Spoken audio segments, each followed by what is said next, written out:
It took a long time before I felt like I was really healing.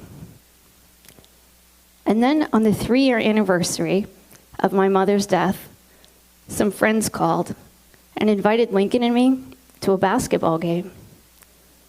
Coincidentally, it was being played at the same auditorium where I'd last seen my mother on the night before she passed away.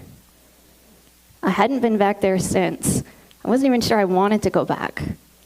But Lincoln and I talked about it, and ultimately we said, maybe that'll be a good way to honor her memory. So we went to the game, and we actually had a really good time with our friends.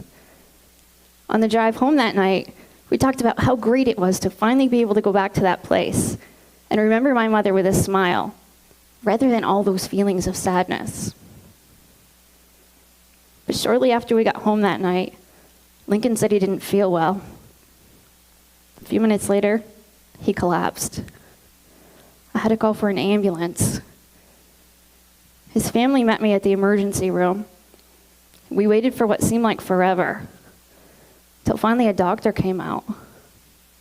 But rather than taking us out back to see Lincoln, he took us back to a private room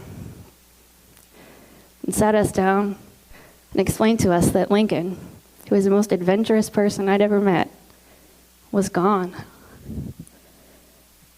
We didn't know at the time, but he'd had a heart attack. He was only 26.